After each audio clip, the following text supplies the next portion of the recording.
Olá, amigos, irmãos, queridos, que Deus abençoe a vida de todos vocês. Muito bem-vindos a mais um dos nossos encontros em torno das Escrituras Sagradas no podcast da Life Church Brasil.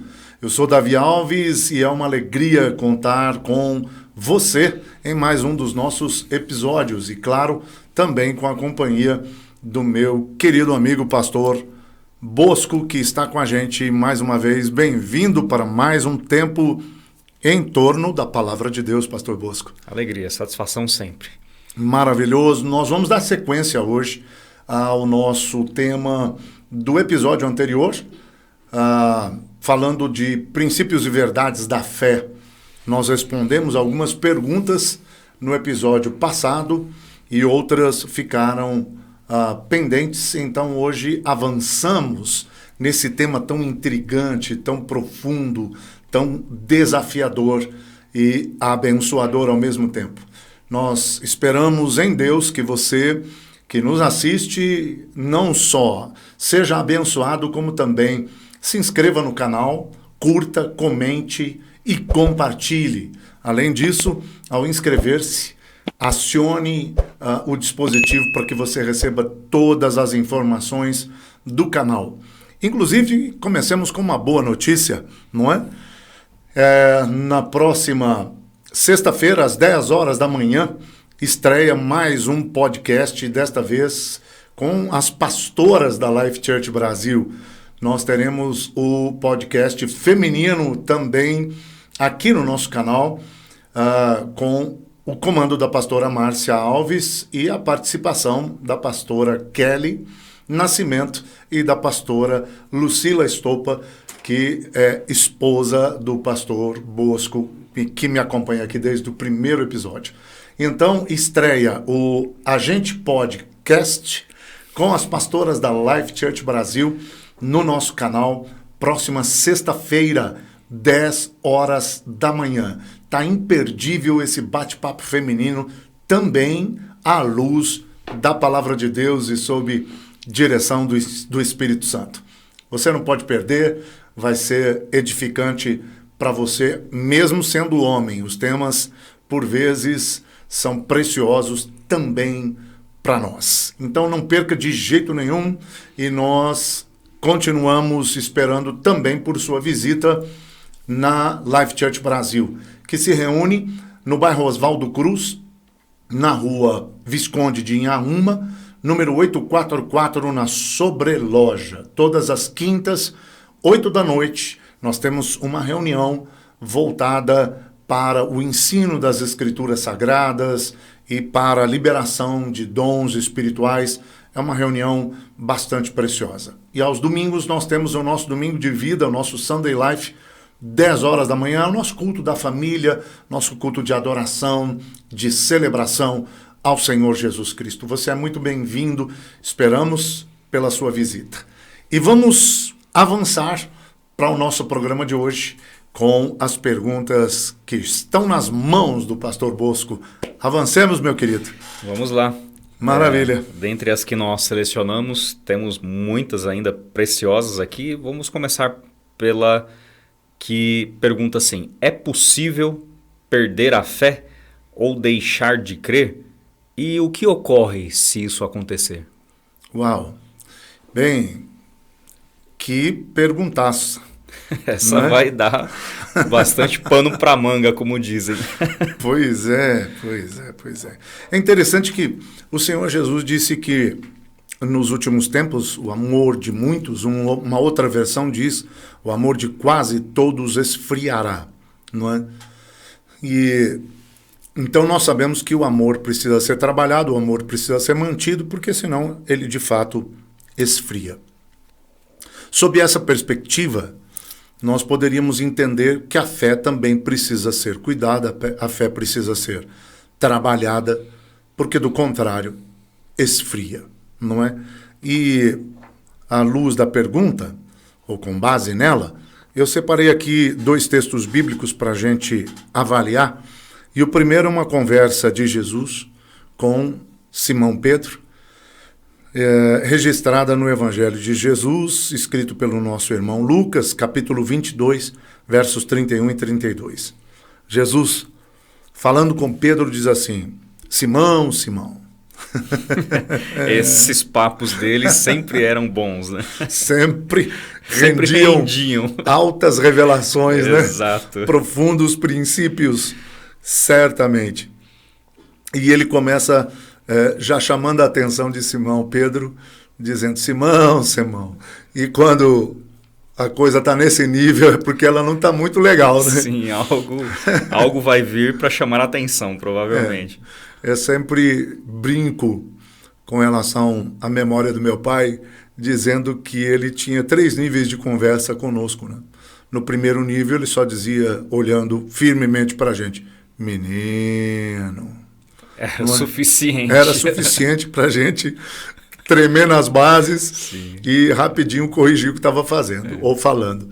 Mas se a gente persistisse no que ele considerava um erro, nem sempre era. Ele nos levava para o segundo nível de conversa, que era menino, menino. Duas vezes. 2 vezes. Eu digo sempre que gostava de provocar o terceiro nível de diálogo com meu pai, porque aí tinha o toque, né? Que não era muito agradável, inclusive. Tinha calor humano, né? Tinha Sim. contato físico no terceiro nível. Uma correçãozinha do terceiro nível com a palma da mão. Mas eu estou lembrando disso porque Jesus começa a conversa com Pedro dizendo: Simão, Simão. Já está no nível. 2 vezes, já está no nível hard, intermediário, pelo menos, né? Sim. De que a coisa, sinalizando de que a coisa está um tanto complicada. E estava mesmo para o lado de Pedro, porque Jesus complementa: Simão, Simão, Satanás pediu vocês para peneirá-los como trigo. Ou seja, mesma coisa que Satanás fez com relação a Jó, não é? Ele foi ao Tribunal Superior Celestial, compareceu à sala do trono e solicitou autorização para sarandear os discípulos, não é? E pelo visto, por conta da fala de Jesus, o Pedrão estava no topo da lista. Ele era o first one. Não é? E então Jesus diz: Satanás pediu para peneirar vocês como trigo. Aí Jesus complementa: mas eu orei por você. Que interessante. O pedido de autorização do adversário é para mexer com todos os discípulos, é para provocá-los, é para tentar a todos eles. Mas Jesus ora especificamente por Pedro, não é?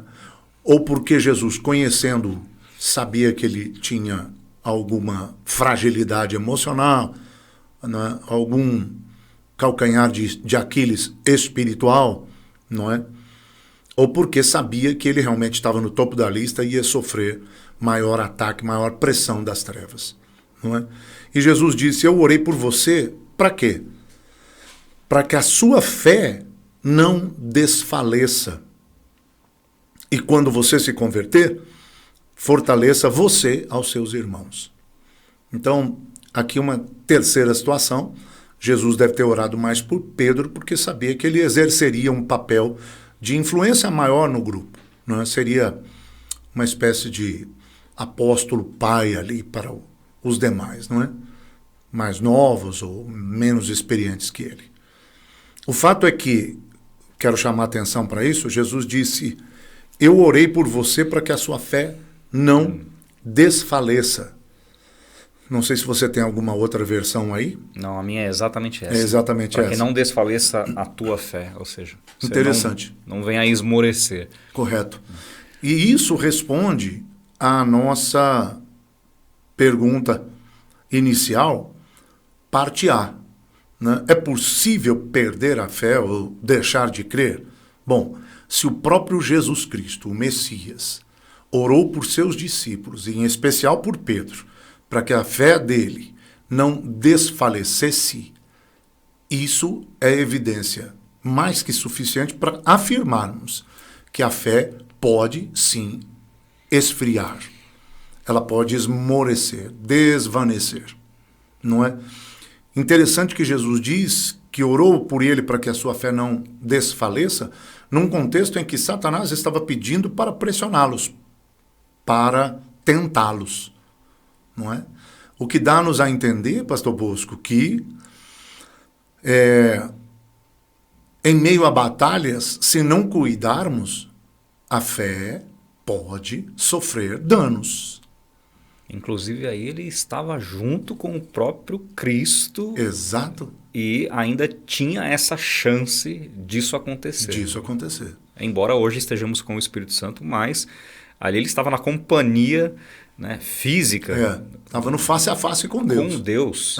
Incrível. Não é? Incrível. E aí o Senhor está dizendo, olha, vocês vão passar por algumas pressões, por algumas provas, ou na verdade não provas procedem de Deus. Aqui é provações, né? Tentações mesmo.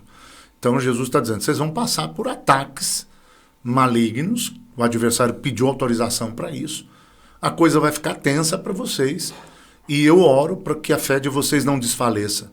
Sinal que muitas batalhas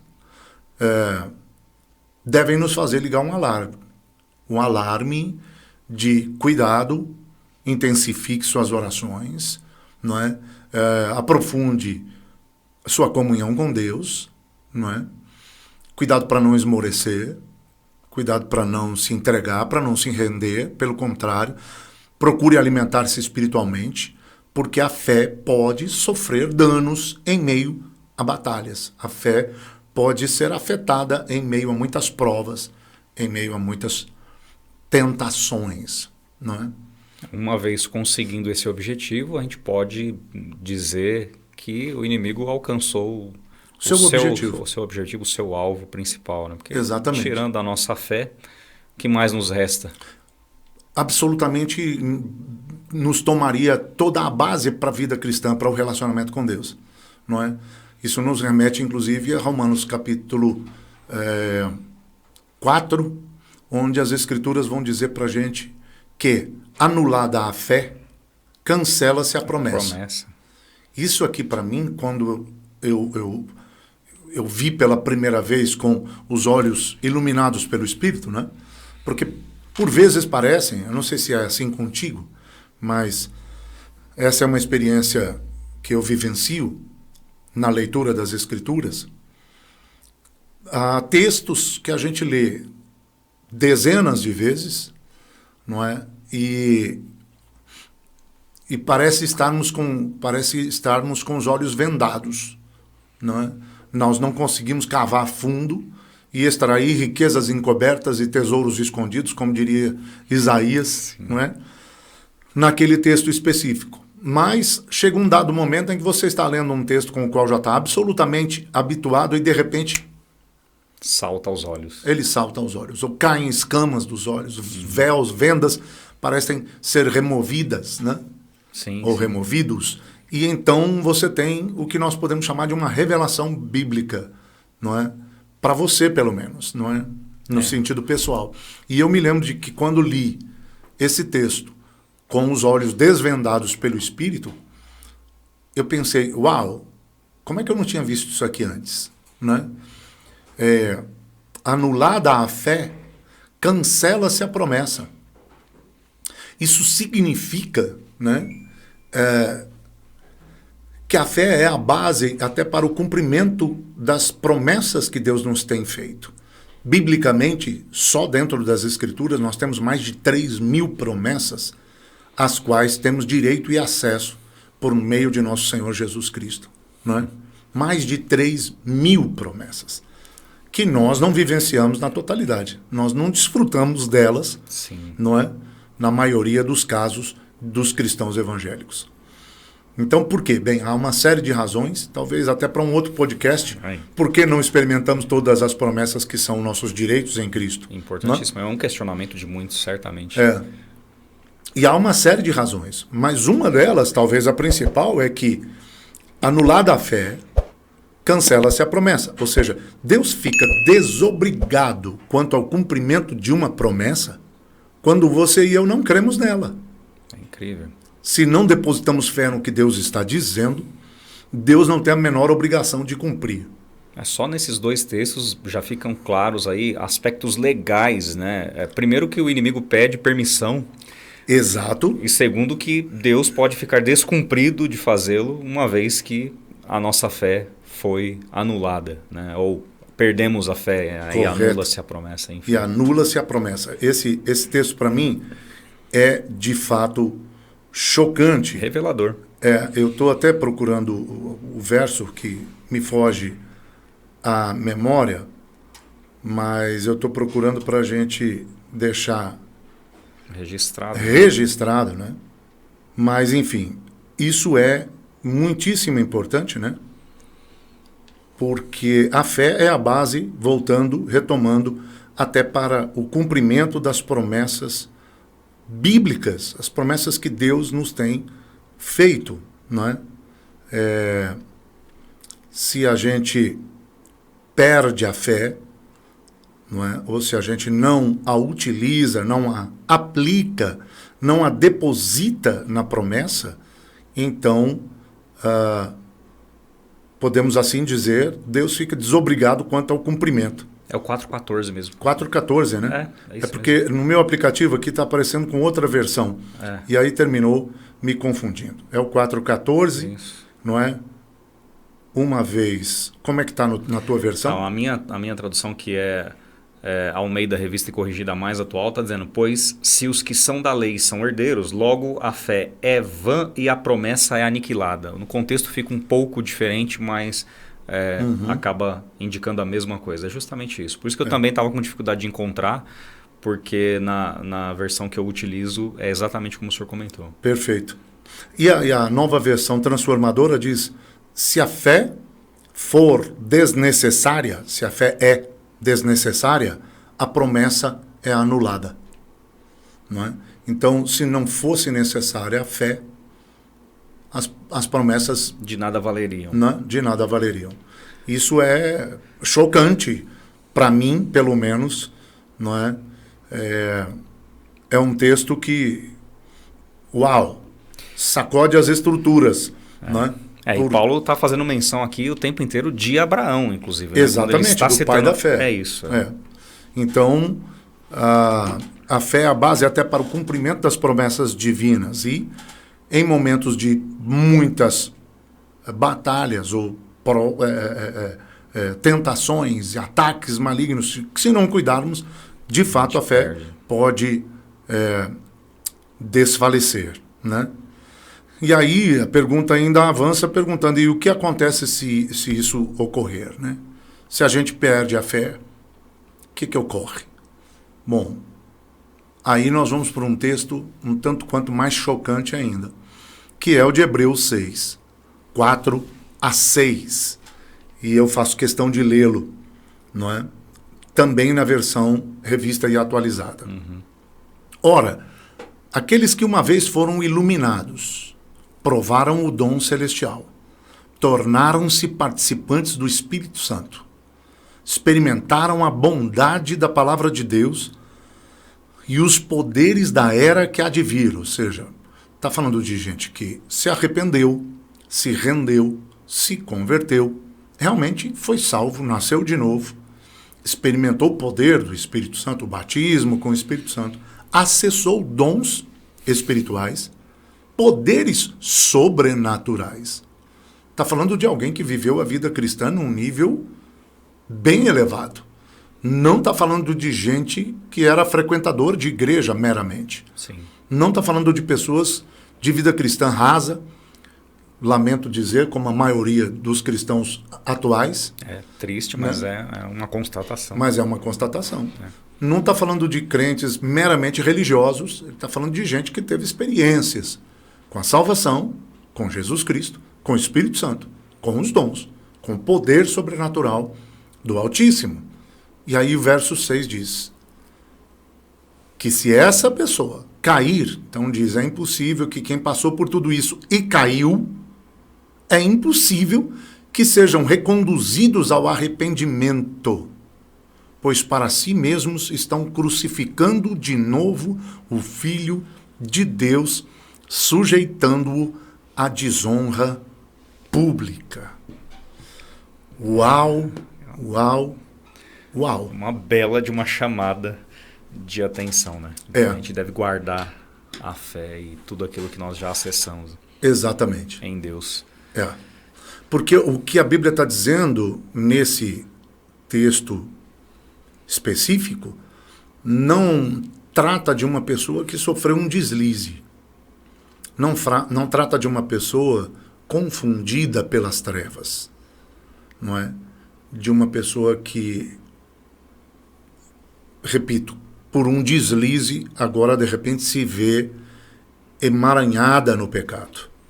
Não é? Enlaçada por alguma cilada maligna, pelos laços do passarinheiro, como diria o salmista. Não, está falando de uma pessoa que deliberadamente escolheu vituperar o Cristo, né? Expô-lo à vergonha pública. Então nós estamos falando de alguém que abriu mão da fé. Tão simples assim. Tão simples assim. Nós estamos falando de alguém que rejeitou a fé. Isso é extremamente forte. Muito sério, muito sério. A Bíblia está dizendo que o caso pode se tornar irreversível. E aí cabe colocar para quem nos assiste. Cuida da sua fé. Não é? Como um tesouro, como um dos seus maiores bens espirituais, cuida da sua fé. Ela é alvo do adversário, não é? O inimigo pede para atacar-nos de maneira que a fé, voltamos lá para Lucas 22, veja, o inimigo pediu para atacar os discípulos e Jesus orou por proteção física? Não. Por proteção emocional? Não. Financeira? Menos. Por proteção intelectual? Tampouco. O Senhor Jesus, para preservar os seus discípulos, frente ao pedido do adversário de sarandeá-los, o Senhor Jesus orou por proteção da sua fé. Porque sim, a fé pode desvanecer, e se isso ocorre e você abrir mão dela, o caso pode tornar-se irreversível. Não é? Aí alguém poderia, de repente, perguntar, um calvinista que apareça, não é? Hoje está mais comum, inclusive. Pois é. Então é possível perder a salvação? Eu sempre digo que a salvação não se perde porque não é como um chaveiro que estava no bolso e caiu. Não é como a carteira que estava no bolso e caiu. Não é? Não é como o celular que você pode esquecer num dos cômodos da casa e não se recordar de onde o deixou. Você não perde salvação. Mas é possível rejeitá-la. É possível abrir mão dela. É possível negligenciá-la. Aliás, Hebreus começa, o autor de Hebreus, dizendo como é que nós vamos nos virar. O que nós vamos fazer se negligenciarmos tão grande salvação? Então é possível negligenciar essa dádiva. E uma das maneiras em que isso pode se dar é quando a pessoa negligencia antes de qualquer outra coisa a sua própria fé. E aqui a gente está falando fé especificamente na pessoa de Jesus Cristo. Evidente. Né? Porque tem gente que alega, não, mas eu tenho fé. Mas essa fé está direcionada a quem? Ou ao quê?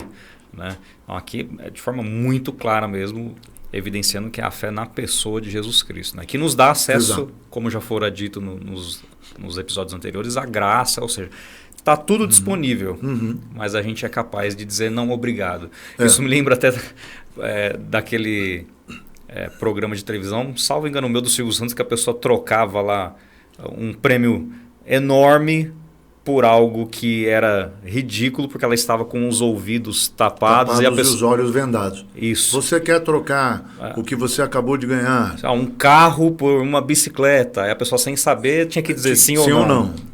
Era isso. E era muito intrigante isso. Sim.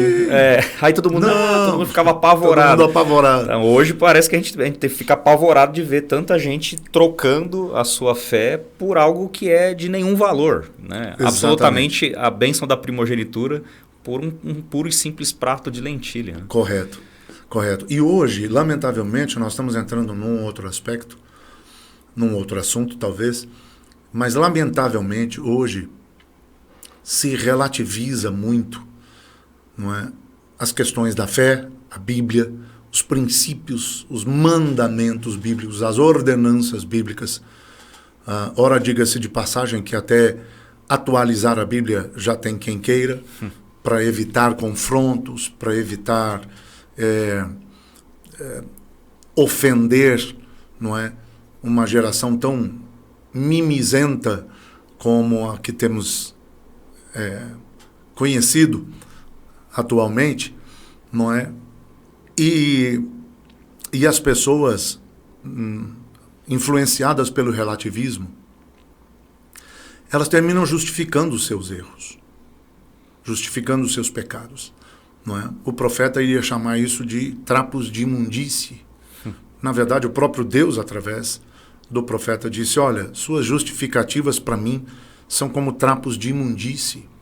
Trapos de imundície eram as ataduras que se colocavam nas feridas da lepra e que de quando em quando tinham que ser trocadas porque estavam tomadas pelo pus, pelo sangue, não é? Pelo que as feridas produziam. E esses trapos, essas ataduras, quando tiradas da lepra, tomadas pelo que produzia a lepra, essas ataduras eram chamadas de trapos de imundície. Então Deus nos confronta biblicamente dizendo: não tentem se justificar, porque isso para mim é resultado de lepra. É produto de lepra. Comparando exatamente o pecado à lepra, que mata, que corrói, aos poucos, deforma e destrói, né? Então Deus está dizendo: não tenta justificar seus erros, não tenta justificar seus pecados, não é? E hoje, sob a influência do relativismo, as pessoas justificam, né? E a gente até brinca, né, que muita gente diz: mas todo mundo faz, pastor. E aí nós dizemos, 1 Mamãe, capítulo 1, verso 1. Você não é todo mundo. Exatamente. Né? Todo mundo ouviu da sua mãe uma vez na vida. Primeira carta de mamãe, capítulo 1, verso 1. Meu filho, lembre-se sempre que você não é todo mundo. Sim. Não é? Então, uma vez que nós fomos comprados a preço de sacrifício e sangue vertido pelo Cordeiro, uma vez que provamos dos dons celestiais, perdão, graça, misericórdia, bondade, do próprio caráter de Deus, fidelidade, não é? Provamos justificação, redenção, remissão, não é? A adoção de filhos, o poder de sermos chamados filhos de Deus, João 1, verso 12, tão conhecido, não é? Provamos o Espírito Santo, dons, ceder ao relativismo e não corrigir erros, não corrigir rotas, não trabalhar o caráter para amadurecimento, para conversão genuína e progressiva, para o nosso aperfeiçoamento em Cristo Jesus, né? De acordo com Efésios capítulo 4, dizendo para a gente que é preciso crescer em tudo naquele que é o cabeça. Cristo. Crescer, avançar, progredir, aperfeiçoar-se. Isso precisa ser trabalhado em nós, né? E ao invés de fazermos tal coisa, nós temos visto uma geração que relativiza e tenta justificar os seus erros, não é? E isso se dá em partes porque, inclusive, nós temos visto uma geração toda buscar a Deus não pelo desejo de conhecê-lo e de comungar com Ele, de ter vida com Ele, mas por aquilo que Ele oferece ou pode dar. E aí, quando você busca Deus por interesses secundários, o relacionamento vai ser raso, vai ser superficial, ele não vai ser sério, não é? E você vai terminar justificando erros e falhas ao invés de corrigi-los, ao invés de entrar sério em oração, em jejum e nos estudos das Escrituras para corrigir isso. Então, infelizmente, nós temos visto uma geração de crentes religiosos de vida cristã rasa, superficial, que não busca a Deus porque ama a Deus e quer conhecê-lo experimentá-lo, ter comunhão com Ele, mas busca a Deus por aquilo que deseja a sua alma, anela o seu coração, por bens passageiros.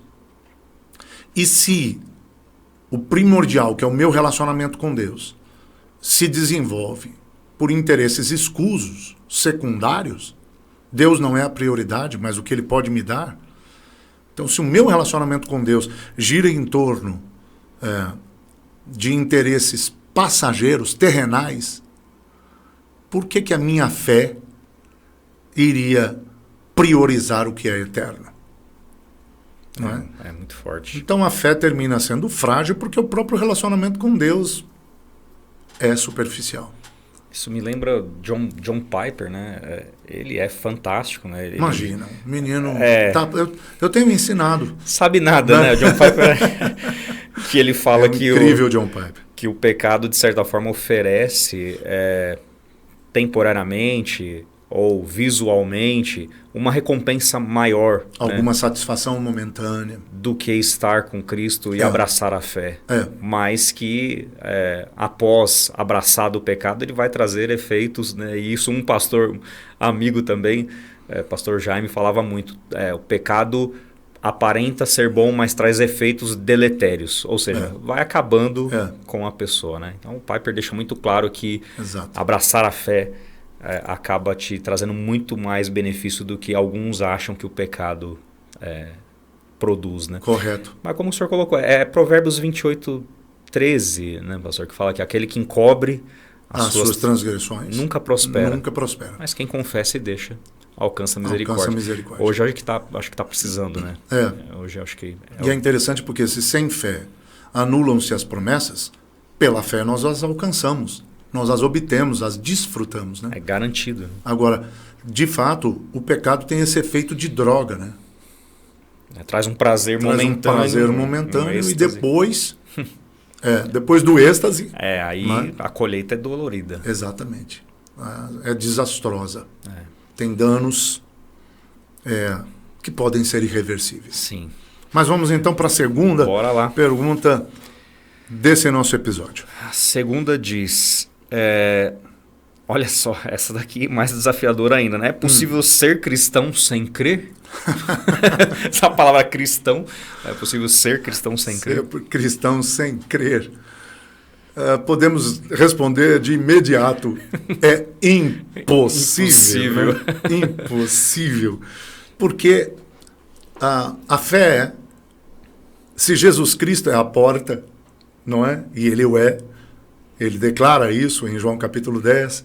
Se Jesus Cristo é a porta, nós podemos dizer que a fé é a chave. Né? Que destrava. Que abre a porta. Sim. Né? Baseamos-nos, por exemplo, na palavra de Jesus Cristo em Marcos 16:16. Né? Todo aquele que crer e for batizado será salvo. Interessante que devemos colocar o batismo não é requisito para a salvação, ele é requisito para os salvos, não é? Mas ele está atrelado nesse texto à fé, por quê? Porque o próprio Cristo está dizendo que você, ao crer, deve confirmar a sua aliança com Deus, pelo batismo. Não é? Uma demonstração física de algo espiritual. Ele mesmo foi batizado por primo, mesmo, né? O fez, com João Batista. Então, a fé é o pressuposto, é o requisito básico, inicial, não é, para a salvação. Quem crer será salvo. Está escrito quem crer e for batizado, porque se pressupõe que o que crê vai confirmar sua aliança com Deus, vai dar testemunho da sua experiência de conversão, de novo nascimento. Mas a premissa para a salvação é crer, não é? Quem crer e for batizado será salvo. Quem crer vai avançar para o batismo e isso lhe trará salvação. Portanto, é possível ser cristão sem crer? Em hipótese alguma. Né? A fé é a chave que acessa a graça salvadora que nos foi dada em Cristo Jesus, que aí nós inclusive abordamos o que está em Efésios 2:8, pela graça sois salvos. Então a graça de Deus, não é que tanto falamos que é favor imerecido, é muito mais que isso. Sim. A graça de Deus é um favor imerecido, óbvio, mas além disso, é o poder divino para viver a vida em Cristo. Então a graça é por si só salvadora. Pela graça sois salvos, mediante a fé. O que salva é a graça. O que acessa a graça salvadora? A fé. Não é? E aí sim, isso não vem de vós, é dom de Deus, não de obras para que ninguém se glorie. Ou seja, o dom da salvação é de Deus e nos é concedido pela graça, mas é acessado pela fé. Né? E aí a gente também pode lembrar o apóstolo Paulo escrevendo aos Romanos, né? Capítulo 10, dizendo, olha, vocês são salvos por duas coisas. Se você crer no Senhor Jesus Cristo com todo o seu coração e com sua boca confessá-lo como Senhor. Então, o requisito básico é crer. Confessar é o próximo passo. Né? Equivale, inclusive, ao batismo. É um testemunho da sua conversão, do seu novo nascimento. Mas sem fé, você não acessa a salvação de forma alguma. Essa foi categórica, né? Mais simples até de definir. Né? Como é que você vai seguir a Cristo se você não acredita que Cristo é o Salvador? É o Salvador, é Deus, morreu para te salvar. Exatamente. Como fazê-lo? Tá. Então vamos para a próxima. A próxima é muito importante também. Né? Não que as demais não tenham sido, mas essa aqui... Mas, aliás, deixa-me só abrir um outro parêntesezinho aí. Não, você não compra um carro no qual você não confia. Impossível. Não é verdade? O vendedor pode ser maravilhoso, mas se você conhece o carro, eu quase citei uma marca específica. Ia dar spoiler e ia ser ruim. Não podemos fazê-lo. Desculpa, gente, mas todo mundo sabe que tem umas duas marcas aí de outra nacionalidade, não é? Que não vale a pena comprar. E então o que acontece é, você não confia na marca, você sabe que ela dá problemas, e por vezes problemas que são insolúveis, não é? Você, por mais que o vendedor seja bom, não vai comprar o carro, você não vai adquirir aquele bem, não é? Porque você não confia. Quem vai seguir um Deus em quem você não acredita? Humanamente irracional. Olha, Jesus, eu não acredito no Senhor, mas bora lá. Vamos tentar. Isso não faz o menor sentido. Que negócio é esse? Então não dá para ser crente sem fé. Sim, né? sim. Não, aqui está categórico. A outra é como melhorar minha fé. Isso é uma boa pergunta, hein? É muito, muito atual, né? Acho que muitos necessitam. Como que eu melhoro a minha fé? Pois é, porque se a fé pode esmorecer, desvanecer, então ela também pode ser fortalecida. O lado oposto e o mais importante nesse sentido. Exato. E aí nós temos textos bíblicos que a gente precisa destrinchar, né, para isso ficar claro. Por exemplo, em 1 Coríntios, capítulo 2, verso 5, né, o Paulo está dizendo, olha, eu escrevi a vocês e nós demos exemplos a vocês, o que entregamos a vocês é para que a fé de vocês não se baseasse na sabedoria humana, mas no poder de Deus. Uau! Isso é poderoso, isso é incrível, isso é tremendo para nós, não é? Porque Paulo está deixando claro aos romanos, e evidentemente o Espírito Santo através de Paulo está deixando claro para nós, que a fé precisa sair do campo do meramente racional. A fé precisa sair do campo do conhecimento intelectual adquirido. Bom, eu tenho informações acerca de Deus, não conheço Deus, não conheço a palavra de Deus, mas eu tenho informações acerca de Deus que me fazem depositar alguma confiança nele. Tá bem, isso pode ser o primeiro passo. Isso pode nos levar até a salvação. Mas não é fé suficiente para sustentar uma vida cristã toda, um relacionamento real e duradouro até que ele venha com Jesus Cristo. Essa fé vai precisar progredir. E Paulo está dizendo que ela, então, para tanto, precisa sair do campo do mero conhecimento que a gente pode adquirir de Deus e da sua palavra. Essa fé precisa avançar para um outro nível. E ele diz que a fé progredirá para novos níveis à medida que a gente acessa o poder de Deus.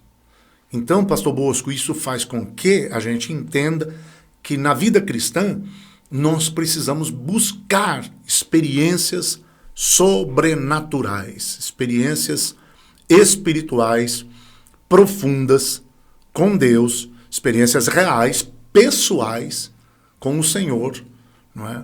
Onde o poder dele se faz manifesto. Ou seja, a gente precisa buscar os milagres, sinais, prodígios, maravilhas. A gente precisa ser impulsionado até pelo testemunho de outros. Você já me viu falar e vai ouvir aqui de novo que eu, por exemplo, sou muito influenciado, não é, pelo exemplo de Kathryn Kuhlman. Não é? Eu persigo a unção que aquela mulher desfrutou. Assim como Eliseu queria a porção dobrada de Elias, né? Eu não chego a tanto, mas eu tenho dito a Deus, se o Senhor me der o manto da Kathryn, eu já estarei feliz da vida, não é? Porque vou relatar apenas um dos milagres, não é, que se deram num culto de Kathryn Kuhlman, dos muitos cultos que ela realizou, né? Kathryn realizou pelo Espírito, evidentemente, ou o Espírito através dela, sim, em 27 anos de ministério, nada mais, nada menos do que, comprovadamente, mais de 8 milhões de milagres. É muita coisa. Meu Deus do céu. 8 milhões de milagres, pastor Bosco. 8 milhões de extraordinário, milagres. Extraordinário. Esse fim de semana, por exemplo, eu estive ministrando em Mato Grosso, quase divisa ali com o Pará, não é? Na cidade de Vila Rica. E o Espírito de Deus se moveu no evento em que eu estava servindo, e depois no culto da própria igreja que acolhia o evento, de maneira tão preciosa, mas tão preciosa, que assim, ver o Espírito Santo fluindo e tocando pessoas, pelo profético, falando com elas sobre coisas que só elas e Deus sabem. E Deus me revela e isso para confirmar para elas o quanto Deus as conhece, o quanto Deus as ama, o que Deus tem para elas, não é? Isso é extraordinário.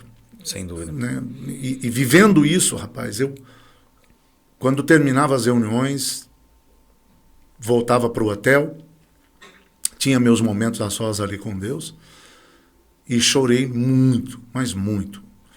Não apenas por gratidão, por estar sendo um instrumento divino, por ver o Espírito Santo fluindo, mas também pelo impacto dos dons, do fluir profético na vida daquelas pessoas. E por saber que os resultados vão provocar mudanças, transformações, frutos que glorificarão o Senhor e abençoarão essas vidas, né? Então é maravilhoso quando você flui com o Espírito Santo, de repente põe a mão sobre a vida de uma pessoa e o Espírito Santo te diz coisas a respeito delas que só ele e Deus sabe, só ela e Deus sabe. Muito particular, muito íntimo. É muito íntimo, particular, né? Isso me faz lembrar, inclusive, uma ocasião que eu estava ministrando e o Espírito Santo me interrompeu e disse: é suficiente, o resto agora é comigo. Mas desce e começa a ministrar. Individualmente, impõe as mãos. Começa pelo corredor da direita, terceira fileira, o menino da ponta. E eu expliquei para a igreja que estava recebendo um direcionamento profético do Espírito Santo. Eu precisava fazê-lo, que eu precisava obedecer, que eu precisava seguir. Desci e fui a esse menino. Coloquei as mãos nos ombros dele e disse: garoto, eu não sei, visivelmente era um menino, adolescente.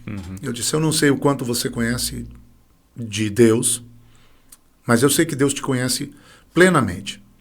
E ele me pediu para te dizer três coisas. Você acredita que Deus pode falar com você através de mim?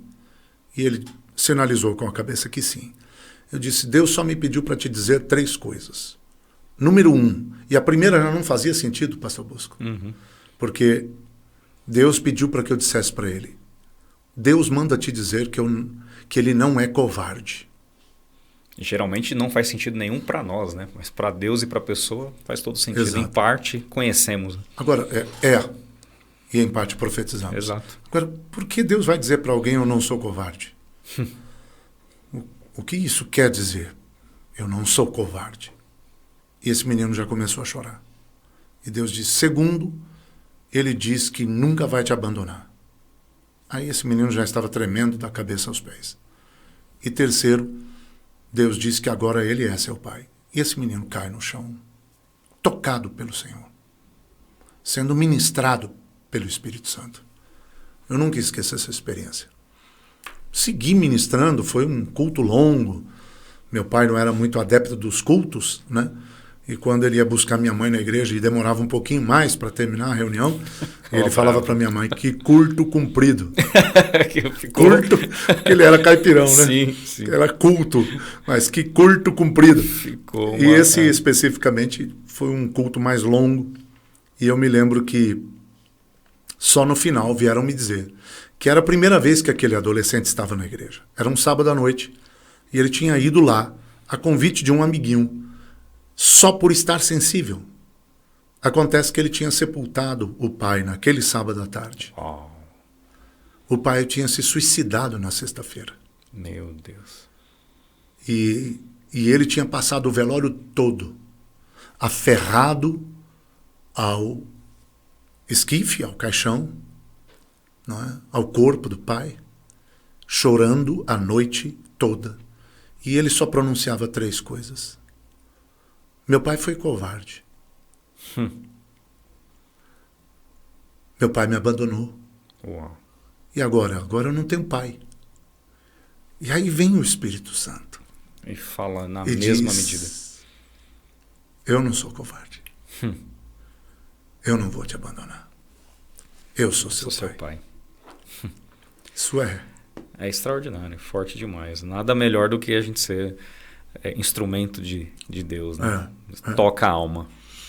O Charles Boss me ensinou algo muito precioso, né, acerca do dom da profecia. Ele diz, profetizar é conectar pessoas ao amor de Deus. Que pena que esse dom é tão mal utilizado. As pessoas abusam desse dom, torcem esse dom, manipulam esse dom, às vezes em benefício próprio. Sim. Não é? Quando o dom legítimo não tem a ver com o profeta, tem a ver com o amor de Deus fluindo através do profeta para, por vezes, sarar corações e se confirmar na vida da pessoa que é o alvo da profecia. Não é? E por que estamos falando de dons? Que, inclusive, pode ser assunto para um outro podcast. Esse realmente... É? Mas estamos falando disso, do profético, dos dons, porque a fé pode ser melhorada quando a gente acessa o sobrenatural, quando a gente experimenta o poder de Deus. Então nós precisamos buscar experiências com o Espírito Santo, não é? Porque o relacionamento com Ele, as experiências com Ele, são elementos ativadores da fé, né?